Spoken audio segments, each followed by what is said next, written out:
অর্ণি চমৎকার হাসলো। এরপর অর্ণি আদিরাকে ঘুমোতে বলে নিচের টেবিলের লাইট জ্বালিয়ে পড়তে বসলো। সামনে তার টেস্ট পরীক্ষা। সকালে ভার্সিটির ক্যাম্পাসে দেলোয়ার সহ তার কয়েকজন সঙ্গী এলো। প্রথমেই সাগরদের সাথে দেখা করলো। দেলোয়ার সাগরকে সরাসরি প্রশ্ন করে, আদিবা কই? ওরে এইখানে আনো, আজকেও আমার হাত থেকে পালাতে পারবে না, ওরে আজকে আমি নিয়ে যাব। সাগর শয়তানি হাসি দিয়ে বলে। খানাপানি শেষ করে পরশ দেলোয়ারদের আদিরার মেসে নিয়ে গেছে। নিলয় পুরো ঘটনাটা নীরবে দেখে গেছে। সে আশা রাখছে মার্শাদ ঠিক কিছু না কিছু একটা করেছে।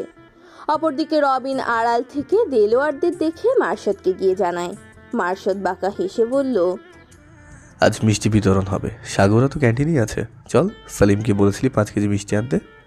রাহিন খুশিতে গদগদ হয়ে বলে, হ্যাঁ সেলিম পথে আছে। এই শোন, 1 কেজি আমাদের জন্য চমচম আনতে বলছি, আর 4 কেজি মিষ্টি সবাইকে বিলি করব। মৃদুল রাহিনের মাথায় টোকা মেরে বলে, পেটুক রে পেটুক, আগে ঝামেলা মিটুক, তারপর তুই মিষ্টি খাস। এখন সাগরদের বেশি করে মিষ্টি খাওয়াবো, যাতে ডায়াবেটিস হয়। রাহিন মাথা ঘুষতে ঘুষতে মনক্ষুণ্ণ হয়ে ওদের সাথে চলতে থাকে। ক্যান্টিনে গিয়ে আহনাফ সকলের উদ্দেশ্যে জোরালো শব্দে বলে, নাও সবাই মিষ্টি মুখ করো, তোমাদের বেবি কাল বিয়ে করেছে। আহনাফের মুখ নিঃসৃত বাক্য শুনে ক্যান্টিনে উপস্থিত সকলে হতবাক হয়ে গেল। সাগর তখন সবেমাত্র চায়ের কাপে চুমুক দিয়েছিল। আহনাফের বক্তব্যে ও মার্শাদের হাসি মাখা মুখশ্রী দর্শনে গরম চা নাকে মুখে উঠে গেছে তার।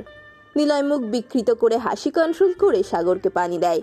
এদিকে সেলিম সবাইকে মিষ্টি দিচ্ছে। এখন মৃদুল উচ্ছ্বাসিত কণ্ঠে বলে ওঠে, বিয়ের কনেকে জানতে চাইবে না? না চাইলেও বলে দিচ্ছি, ফার্স্ট ইয়ারের জুলজি ডিপার্টমেন্টের ছাত্রী আদিরা আদোয়া। সাগর এবার পানির গ্লাসটায় ফ্লোরে ছুঁড়ে ফেলে দিয়েছে। কাচের গ্লাসটার কিছু অংশ ভেঙে গিয়ে সেটা এখন ব্যবহারের অনুপযোগী।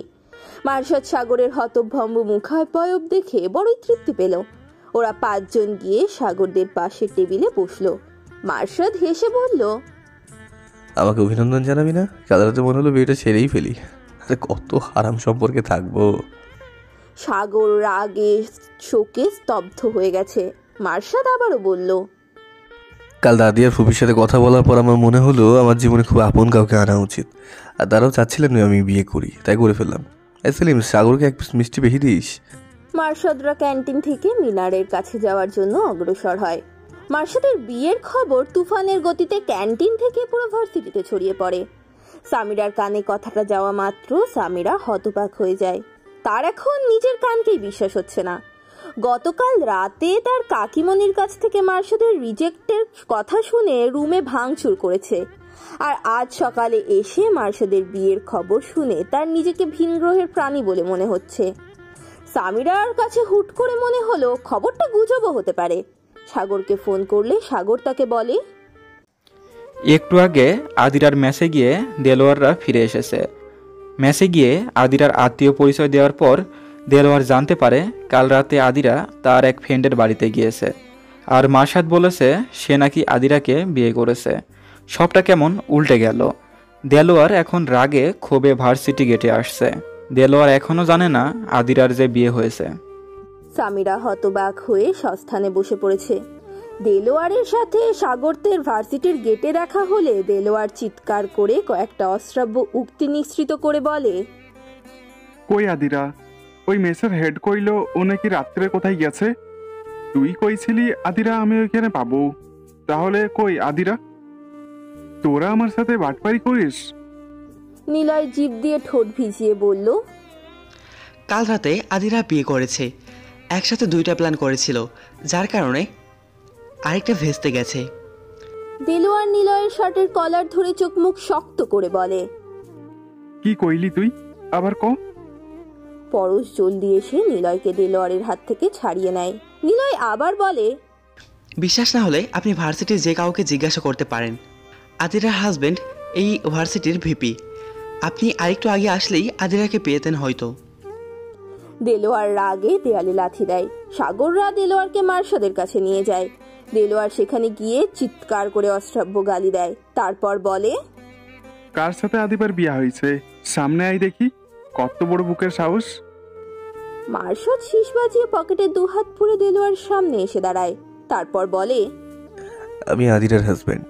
দেলোয়ার হুঙ্কার ছেড়ে জিজ্ঞাসা করে, তোর সাহস হয় কেমনে আদিরাকে বিয়ে করার?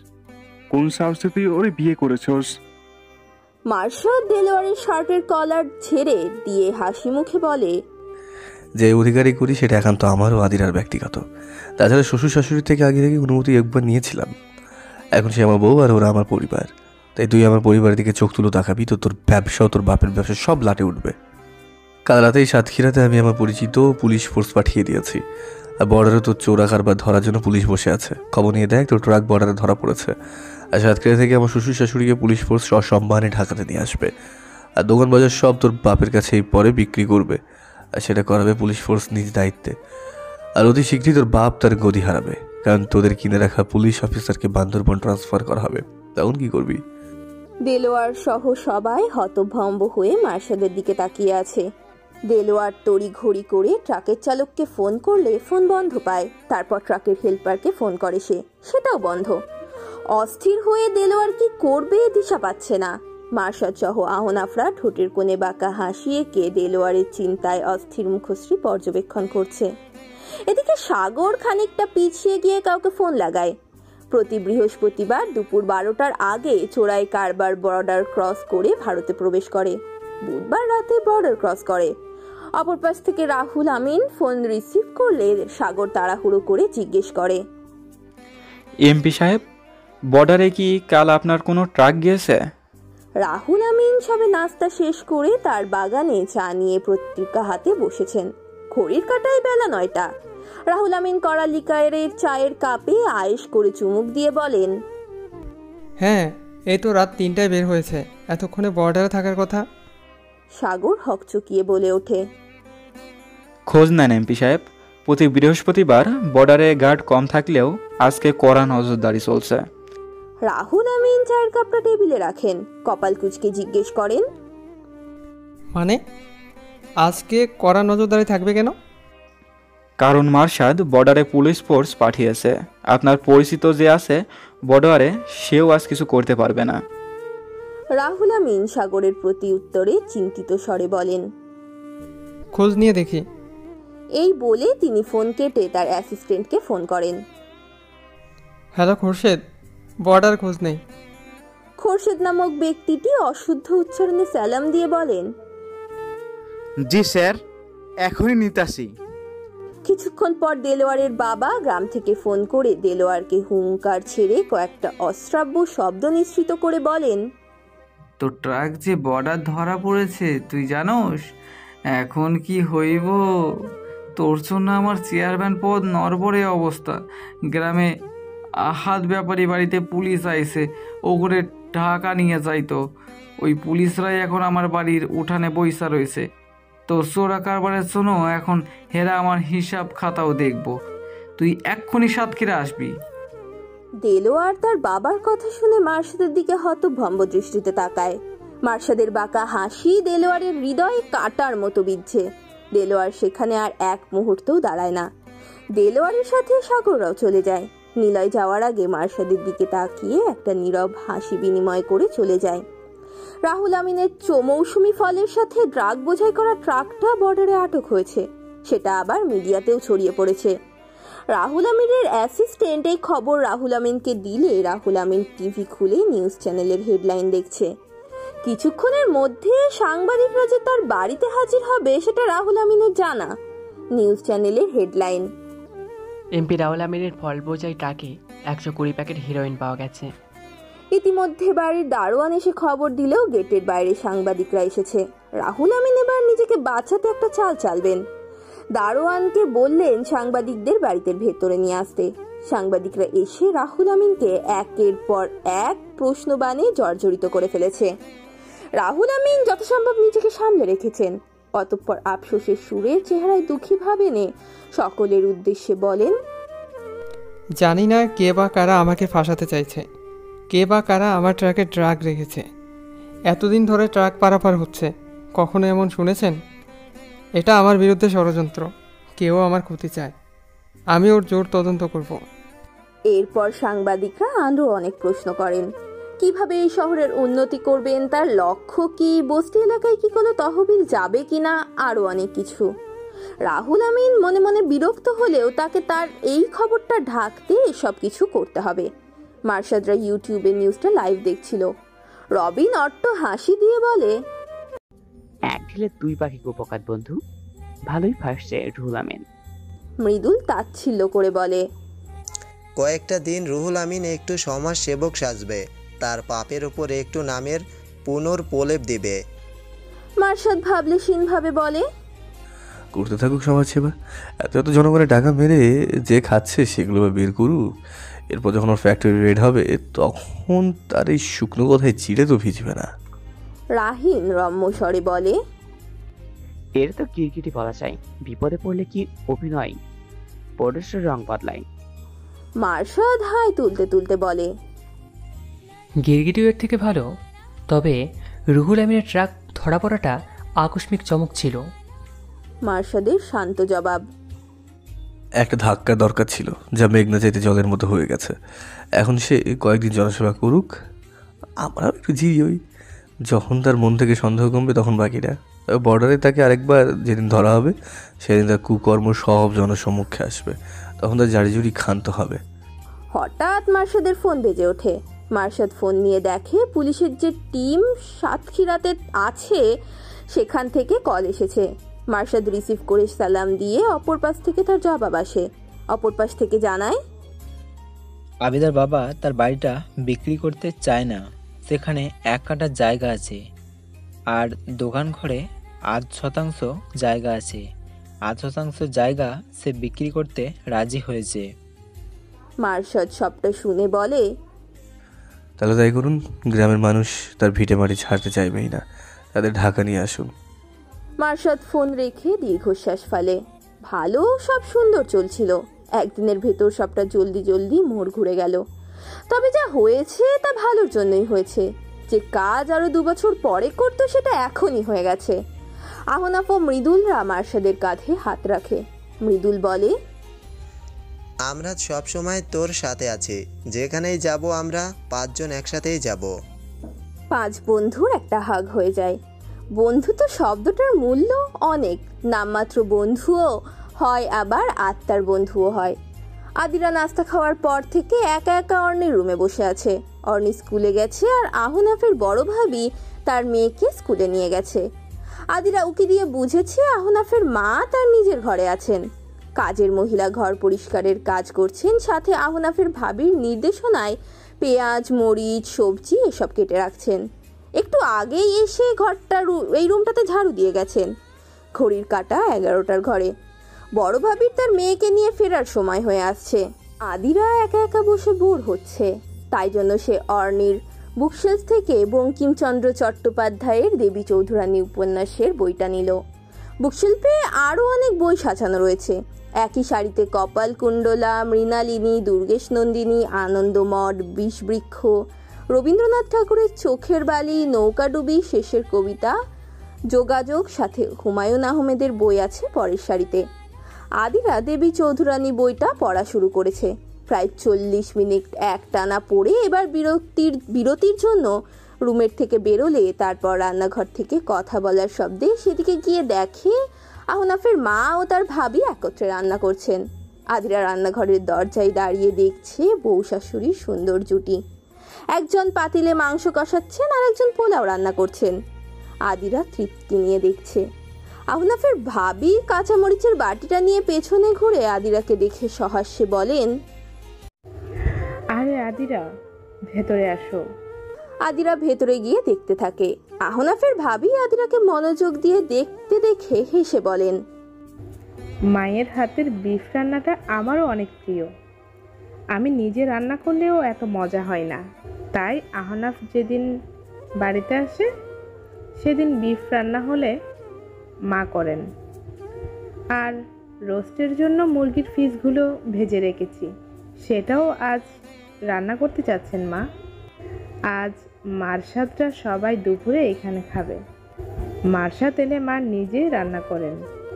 জানোই তো, ছেলেটা সেই ছোটবেলাতে মা হারিয়েছে, তারপর সৎ মা আদর করেনি। মা মারশাদকে আহনাফের মতোই মনে করেন।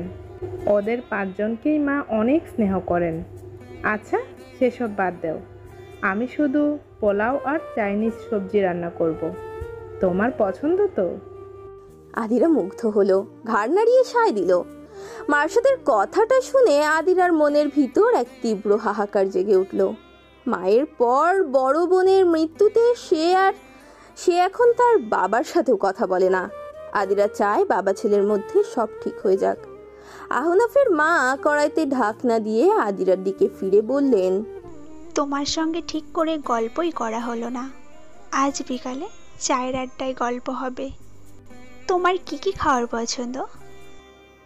আদিরা হেসে জবাব দেয়, আমার খাবারে বাজ বিচার নেই, আমাকে দিন, আমিও কিছু একটা করি। জানি আপনারই সব সামলে নিতে পারবেন, কিন্তু কিছু একটা করতে দিলে ভালো লাগবে।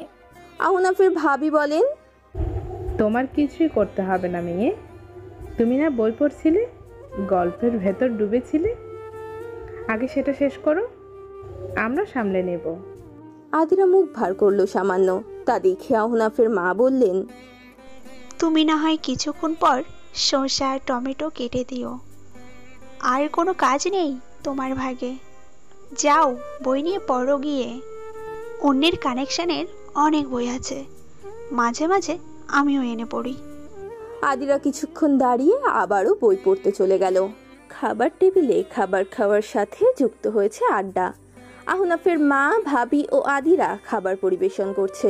হাসি আড্ডাতে ছেলেদের খাবারের পর্ব শেষ হলে ওরা আহনাফের রুমে যায়। তারপর আদিরা, আহনাফের মা, ভাবি ও বোন ওরা একসাথে খেয়ে নেয়। বিকেলের একটু আগে সূর্যের তেজ আজকে অন্য দিনের তুলনায় কম। আহনাফদের ছাদে অনেক গাছগাছালি টবে লাগানো আছে।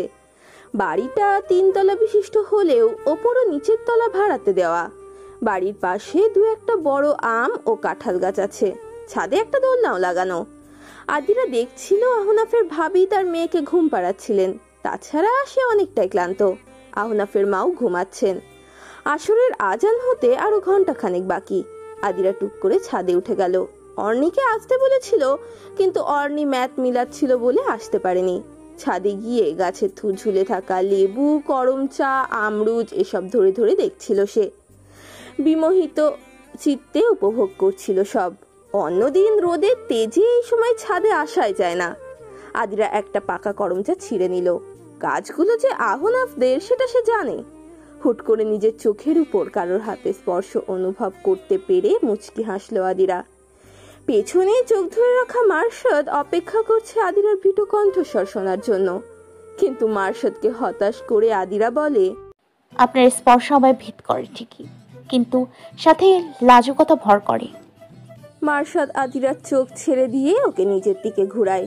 দুজনের চোখে অন্যরকম হাসি, যেন দুজনেই দুজনকে নিজেদের ঊর্ধ্বে অনুভব করতে পারে।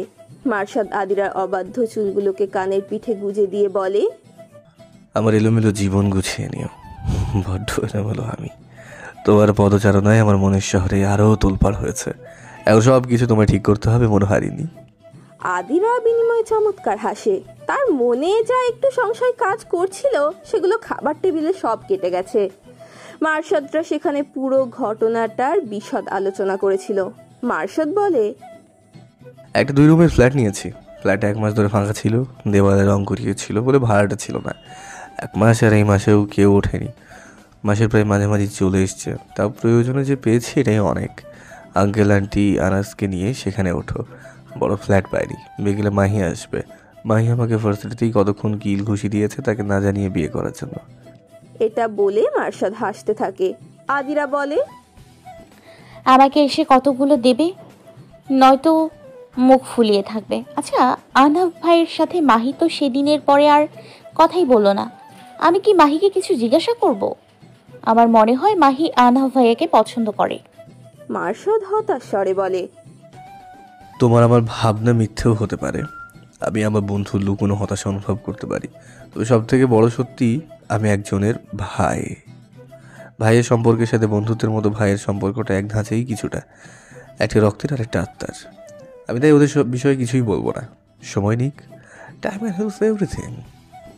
আদিরা কিছু বলল না। মার্শাদ এবার কিছু মনে পড়ার ভঙ্গিতে বলে উঠল, আচ্ছা শোনো, তোষক আপাতত একটা অর্ডার দিয়েছি, যেটা আজ রাতেই দেবো। ওনারা তো ম্যাট্রেসে ঘুমোতে পারবে না, তাই কিনিনি। তবে ম্যাট্রেসটা ভালো হতো। তোমার জন্য কি তোষক আনবো? ম্যাট্রেস আনি, আমার ওটাই ভালো লাগে।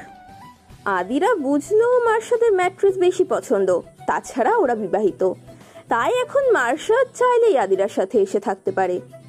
আদিরা ম্যাট্রেসে ঘুমানোর অভ্যেস নেই, কিন্তু মানুষকে প্রতিনিয়ত নতুন নতুন অভ্যাস করতে হয়। আদিরা মার্শাদকে হ্যাঁ বলে দিল। মার্শাদ বলল, তাহলে নিচে চলো, তোমার ননদিনী একটু পরেই চলে আসবে।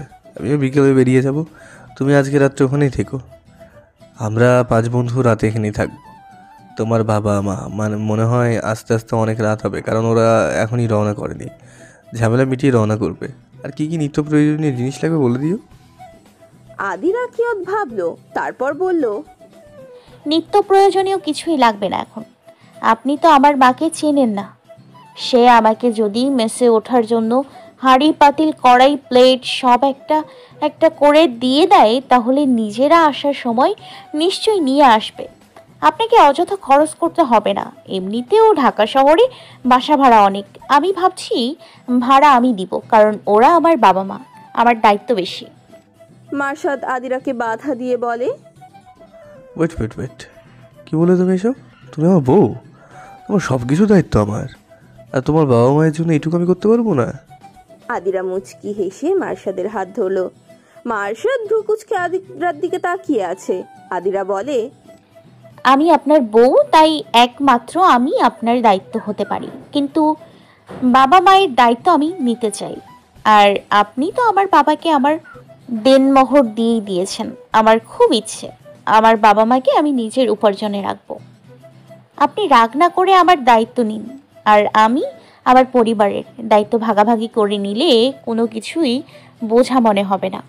মার্শাদ তো আদিরার বলা আপনি তো আমার বাবাকে আমার দেনমোহর দিয়েই দিয়েছেন ওখানেই আটকে গেছে। আদিরাকে তো সে বলেনি। মার্শাদের হতভম্ব মুখশ্রী দেখে আদিরা হেসে বলে, এটাই ভাবছেন তো আমি দেনমোহরের ব্যাপারে কিভাবে জানলাম? সকালে পুলিশ ওখানে যাওয়ার পর মা আমাকে ফোন করে জানিয়েছিল। তার ঠিক আছে আর জিজ্ঞাসা করেছিল দেলোয়ার আমাকে কিছু করেছে কিনা। তখন আমি বিয়ের কথাটা বলে দিয়েছি।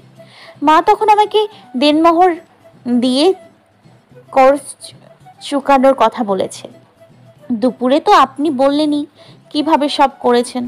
ঠিক এরপর আমি বুঝতে পারলাম আপনি কিভাবে মা বাবার অনুমতি নিয়েছেন। মার্শাদ এবার আদিরার গাল দুটো টেনে দেয়, তারপর বলে, দেখেছো কত বুদ্ধিমান আমি। শ্বশুর শাশুড়ি মন জয় করে নিয়েছে আগেই। মার্শাদ আদিরাকে নিজের প্রশস্ত বুকের সাথে উষ্ণ আলিঙ্গন করলো। হঠাৎ হাসির রোলে আদিরা ও মার্শাদ একে অপরকে ছেড়ে ছিটকে দূরে সরে গেল। ছাদের দরজার কাছে মার্শাদের 4 বন্ধু, আহনাফের ভাবি, মাহি, অর্নি, রিন্তি ও সাবিহা দাঁড়িয়ে হাসছে। মাহি তীক্ষ্ণ নজর দিয়ে মার্শাদদের দিকে এগিয়ে এসে বলে, একে তো না জানিয়ে বিয়ে করেছিস, এখন আবার লুকিয়ে লুকিয়ে দিনের আলোয় খোলার সাথে বাসরও করছিস। দা ভাই, তুই দিন দিন লজ্জাহীন হয়ে যাচ্ছিস, সাথে আমার ভোলা ভালা বান্ধবীটাকেও বানাচ্ছিস। মার্শাদ মাহির মাথায় টোকা মেরে বলে, এই বাচাল, তুই কখন এলি? এখন ছাদে কেন এলি? ভাই ভাবি নতুন বিয়ে করেছি, একটু রোম্যান্স করবে না? নিজে লজ্জাহীন হচ্ছিস আর দোষ দিচ্ছিস আমাদের। মাহি হাঁ করে তীক্ষ্ণ দৃষ্টি দিয়ে মার্শাদের দিকে তাকিয়ে আছে।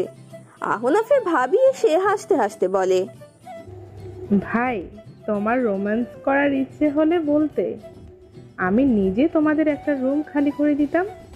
তাও ছাদে তো যে কেউ চলে আসতে পারে। আদিরা এমন লজ্জাজনক অবস্থায় পড়বে সেটা আশা করেনি। চোখ মুখ খিচে মাথা নিচু করে রেখেছে সে। আদিরাকে এমন ভাবে থাকতে দেখে মাহি ওর হাত ধরে বলে, ভাবি, বান্ধবী, তোকে আমি এখন কোনটা বলবো বুঝতেছি না। নাম ধরে বললে যদি তোর বর রাগ করে। মার্শাদ মাহিকে বলে ওঠে, তোকে এত ফর্মালিটি করতে হবে না, ওকে আগে যেভাবে ডাকতি তেমন করে ডাকিস।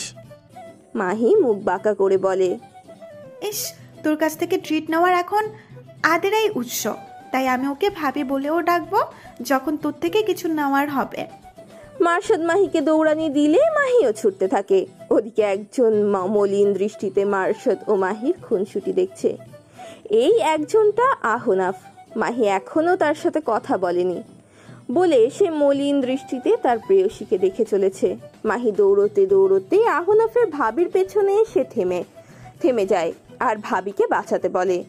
মাহি পেছন দিকে ব্যালেন্স হারাতে নিলে আহনাফ তাকে ধরে ফেলে। দুজন দুজনকে দেখে অপ্রস্তুত হয়ে পড়ে। মার্শাদ, আহনাফ ও মাহি একত্রে দেখে থেমে যায়। ওদের দুজনের মধ্যে কথাবার্তা হোক, মার্শাদ সেটা চায়। অপ্রস্তুত হয়ে মাহি সরে আসে, তারপর বলে, আদু চল আমরা আড্ডা দিব, ভাবিও আন্টিও আমাদের জয়েন করবে, চল চল। এটা বলেই সে খুব ব্যস্ততার সাথে আদিরাকে টেনে নিয়ে নিচে চলে যায়। চায়ের সাথে আড্ডাটা জমজমাট হয়ে উঠেছে। আহনাফের মা কিছুক্ষণ থেকে উঠে চলে যান।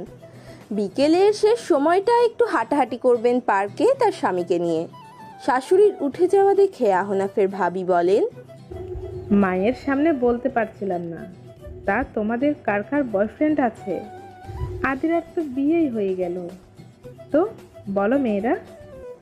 মাহি ইনোসেন্ট ফেস করে বলে, আমাদের মতো কিউট বাচ্চাদের তোমার মনে হয় ভাবি? এটা ভাবতে পারলে তুমি? আমরা ওসবে চড়াই না, আমরা ভালো মেয়ে, বুঝলে? এত ভালো মেয়ে তুমি হ্যারিকেন দিয়ে খুঁজলেও পাবে না, এমনকি অনুবীক্ষণ যন্ত্রের পাওয়ারফুল লেন্স দিয়েও না। আহনাফের ভাবি সেন্টিমার্কা হাসি দিয়ে বলে, ঠিকই বলেছ, তাই তো আমার দেবর সাহেব এখনো সিঙ্গেল। বেচারা ভাইটার জন্য দুঃখে আমার এখন পিপাসা লেগে গেল গো। এই কেমন মেয়েরে সে মন দিয়েছে, যে ব্যাকটেরিয়ার থেকেও পবিত্র। ব্যাকটেরিয়াকে তো অনুবীক্ষণ যন্ত্র দিয়ে খুঁজে পাওয়া যায়, কিন্তু তোমার তাও যাবে না। মাহি মুখ ফুলিয়ে বাঁকা চাহনি নিক্ষেপ করলো, অতঃপর বলল, তোমার দেবর আমাকে ট্রিট কেন দিয়েছে বলো? সুন্দর করে বলতেছিল, তারপর নরম স্বর রুক্ষ স্বরে পরিবর্তন কেন হলো বলো? আমি একটু ভাব দেখাবো তাও পারবো না, তাই তাকে আমি ঝুলায় রাখবো। ঝুলে ঝুলে যদি আমার সাথে লাগতে আসার স্বভাবটা কমে। মাহির কথা শুনে সকলে হাঁ করে তাকিয়ে আছে। মাহি তাহলে এই জন্য আহনাফের সাথে কথা বলছে না? এটা শুনে সবার আকাশ থেকে পড়ার মতো অবস্থা।